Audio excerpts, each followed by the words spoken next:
ವೃಶ್ಚಿಕ ರಾಶಿಯವರಿಗೆ ಯಾವ ರೀತಿಯಾದ ಫಲ ಬರುತ್ತೆ, ಒಂದು ವಿಶ್ವಾವಸು ನಾಮ ಸಂವತ್ಸರದಲ್ಲಿ ಯಾವ ರೀತಿಯಾದ ಫಲ ಬರುತ್ತೆ ಅಂತ ನೋಡಲಿಕ್ಕೆ ಹೋದರೆ, ವೃಶ್ಚಿಕ ರಾಶಿಯವರಿಗೆ 7ನೇ ಮನೆಯಲ್ಲಿ ಗುರು ಆಗಿದ್ದಾನೆ ಮತ್ತು 9ನೇ ಮನೆಯಲ್ಲಿ ಕೇತು ಆಗಿದ್ದಾನೆ. ಭಾಗ್ಯಸ್ಥಾನದಲ್ಲಿ ಕೇತು ಕೂತ್ಕೊಂಡಿದ್ದಾನೆ.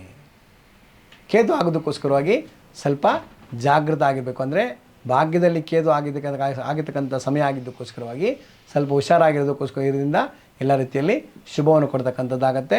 ಯಾರ್ಯಾರು ವಿವಾಹ ಮಾಡ್ಕೋಬೇಕು, ಮದುವೆ ಮಾಡ್ಕೋಬೇಕು ಅಂತ ಯೋಚನೆ ಮಾಡಿದಿರೋ ವಿಚಾರ ಮಾಡಿಕೊಂಡು, ಯಾರ್ಯಾರು ಅನುರಾಧ ನಕ್ಷತ್ರ ವೃಶ್ಚಿಕ ರಾಶಿಯಲ್ಲಿ ಜನನ ಆಗಿರ್ತಕ್ಕಂಥದ್ದು, ವಿಶಾಖ ನಕ್ಷತ್ರ ವೃಶ್ಚಿಕ ರಾಶಿ ಆಗಿರ್ಬೋದು, ಜನನ ಆಗಿರ್ತಕ್ಕಂಥವರು ವಿವಾಹಕ್ಕೆ ಸಂಬಂಧವಾಗಿರ್ತಕ್ಕಂಥ ವಿಚಾರ ಮಾಡೋದ್ರಿಂದ ಖಂಡಿತವಾಗಿಯೂ ಒಳ್ಳೆಯದಾಗ್ತಕ್ಕಂಥದ್ದು, ಶುಭವನ್ನು ಕೊಡ್ತಕ್ಕಂಥದ್ದು. ಯಾರಿಗೆ ಮದುವೆ ಆಗಿಲ್ಲೋ ಮದುವೆ ಮಾಡ್ಕೊಳ್ಳಿ, ಯಾರಿಗೆ ಸಂತಾನದಲ್ಲಿ ಅಪೇಕ್ಷೆ ಇದೆಯೋ, ಮಕ್ಕಳು ಬೇಕು ಅಂತ ಯೋಚನೆ ಮಾಡ್ತಾಯಿದ್ದೀರೋ ಅವರು ಕೂಡ ಈ ಒಂದು ಸಂದರ್ಭದಲ್ಲಿ ಶುಭವನ್ನು ಕೊಡ್ತಕ್ಕಂಥದ್ದಾಗತ್ತೆ. ಎಲ್ಲ ರೀತಿಯಲ್ಲಿ ಅಭಿವೃದ್ಧಿ ಕೊಡ್ತಕ್ಕಂಥದ್ದು ವೃಶ್ಚಿಕ ರಾಶಿಯವರೆಲ್ಲರೂ ಕೂಡ ಒಳ್ಳೆಯದಾಗ್ತಕ್ಕಂಥದ್ದು ಆಗತ್ತೆ.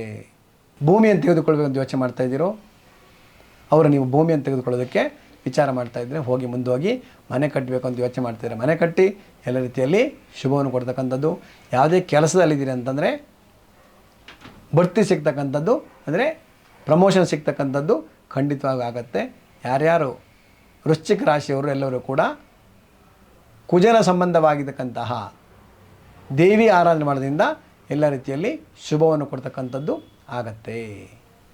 ಇನ್ನು ಕೇತುವಿನ ಪ್ರಭಾವ ಮತ್ತು ಜನ್ಮಾತ್ ಪೂರ್ವ ಪುಣ್ಯ ಸ್ಥಾನ ಅಂತ ಹೇಳ್ತಾರೆ, ಅದರಲ್ಲಿ ಇರತಕ್ಕಂಥ ಗ್ರಹಗಳ ಒಂದು ಸಂಪೂರ್ಣವಾಗಿರ್ತಕ್ಕಂಥ ಫಲಾಫಲವನ್ನು ತೆಗೆದುಕೊಂಡು ಹೋದರೆ ವಿದ್ಯಾಕ್ಷೇತ್ರದಲ್ಲಿ ಒಳ್ಳೆಯದಾಗ್ತಕ್ಕಂಥದ್ದು. ಯಾವುದೇ ಕೆಲಸ ಮಾಡ್ತಾ ಇದರಲ್ಲಿ ನಿಮಗೆ ಭಯ ಆಗ್ತಕ್ಕಂಥ ಏನೋ ಒಂದು ರೀತಿಯಲ್ಲಿ ಭಯ ಇರ್ತಕ್ಕಂಥದ್ದಾಗತ್ತೆ. ಯಾಕೆಂದರೆ ಆ ಪೂರ್ವ ಪುಣ್ಯ ಸ್ಥಾನದಲ್ಲಿ 5ನೇ ಮನೆಯಲ್ಲಿ ರಾಹು ಆಗಿದ್ದಕ್ಕೋಸ್ಕರವಾಗಿ ಭಯ ಆಗ್ತಕ್ಕಂಥದ್ದು. ಯಾವುದೇ ಒಂದು ಪಿತ್ರಾರ್ಜಿತವಾಗಿರ್ತಕ್ಕಂಥ ಆಸ್ತಿ ಬರ್ತದೆ ಅಥವಾ ಪಿತ್ರಾರ್ಜಿತವಾಗಿರ್ತಕ್ಕಂಥದ್ದು ಏನೋ ಬರ್ತದೆ ಅಂತಂದರೆ ಅದನ್ನು ಯೋಚನೆ ಮಾಡೋದನ್ನು ಈ ವರ್ಷ ಬಿಟ್ಬಿಡಿ, ಮುಂದಿನ ವರ್ಷ ವಿಚಾರ ಮಾಡೋದ್ರಿಂದ ಒಳ್ಳೆಯದಾಗ್ತಕ್ಕಂಥದ್ದಾಗತ್ತೆ. ಯಾರ್ಯಾರು ಮಕ್ಕಳಿಗೆ ಅಭಿವೃದ್ಧಿಯನ್ನು ಕೊಡ್ತಕ್ಕಂಥ ಒಂದು ವಿದ್ಯಾಕ್ಷೇತ್ರದಲ್ಲಿ ಮುಂದೆ ಹೋಗಬೇಕು ಅಂತಿದ್ದರೆ ಮುಂದೆ ಹೋಗೋದನ್ನು ಮಾಡ್ಕೊಂಡು ಹೋಗಿ ಎಲ್ಲ ರೀತಿಯಲ್ಲಿ ಶುಭವನ್ನು ಕೊಡ್ತಕ್ಕಂಥದ್ದು ಆಗತ್ತೆ. ವೃಶ್ಚಿಕ ರಾಶಿಯವರು ಜನ್ಮಾಧಿಪತಿ ಆಗಿರ್ತಕ್ಕಂಥ ಕುಜನ ಪ್ರಭಾವದಿಂದಾಗಿ ಮತ್ತು 7ನೇ ಮನೆ ಗುರು ಆಗಿದ್ದಕ್ಕೋಸ್ಕರವಾಗಿ ಕೇತುವಿನ ಪ್ರಭಾವವನ್ನು ತೆಗೆದುಕೊಂಡು ಹೋದರೆ ಯಾವುದೋ ಒಂದು ರೀತಿಯಲ್ಲಿ ಅಭಿವೃದ್ಧಿಯನ್ನು ಕೊಡ್ತಕ್ಕಂಥದ್ದು ಖಂಡಿತವಾಗಿಯೂ ಹಾಗೆ ಆಗುತ್ತೆ. ಕುಜ ಸಂಬಂಧವಾಗಿರ್ತಕ್ಕಂಥ ಆರಾಧನೆ ಮಾಡ್ಕೊಂಡು ಹೋಗಿ, ಅಂದರೆ ದೇವಿ ಸಂಬಂಧವಾಗಿರ್ತಕ್ಕಂಥ ದೇವಿ ಪಾರಾಯಣ ಮಾಡ್ತಕ್ಕಂಥದ್ದು, ದೇವಿ ದೇವಸ್ಥಾನಕ್ಕೆ ಹೋಗ್ತಕ್ಕಂಥದ್ದು, ಹಾಗೆ ದೇವಿ ಸಂಬಂಧವಾಗಿರ್ತಕ್ಕಂತಹ ಯಾವುದೋ ಒಂದು ದುಮ್ ದುರ್ಗಾಯೇ ನಮಃ ಅಂತ ಮಂತ್ರವನ್ನು ಪ್ರತಿದಿನ ಪಠನೆ ಮಾಡ್ಕೊಂಡು ಹೋಗಿ ಎಲ್ಲ ರೀತಿಯಲ್ಲಿ ಶುಭವನ್ನು ಕೊಡ್ತಕ್ಕಂಥದ್ದು ಆಗತ್ತೆ. ವೃಶ್ಚಿಕ ರಾಶಿಯಲ್ಲಿ ಜನನ ಆಗಿರ್ತಕ್ಕಂಥವರು ರಾಜಕಾರಣದಲ್ಲಿ ಏನಾಡಿದರೆ ನಿಮ್ಮ ಹಿಂದಿನವರು ಮಾಡಿರ್ತಕ್ಕಂಥ ಒಂದು ಫಲದಿಂದಾಗಿ ಅಥವಾ ನಿಮ್ಮ ಮುಂದೆ ಹಿಂದಿನ ಅಥವಾ ಹಿರಿಯರು ಮಾಡಿರ್ತಕ್ಕಂಥ ಫಲದಿಂದಾಗಿ ಏನೋ ಒಂದು ರೀತಿಯಲ್ಲಿ ಅಪವಾದಗಳು ಬರ್ತಕ್ಕಂಥದ್ದು ನಿಮಗಾಗ್ತದೆ. ಅಪವಾದ ಬಂದುಬಿಟ್ಟು ಹೋಗ್ತಕ್ಕಂಥದ್ದಾಗತ್ತೆ. ಅದಕ್ಕೋಸ್ಕರವಾಗಿ ಹುಷಾರಾಗಿರ್ತಕ್ಕಂಥದ್ದು.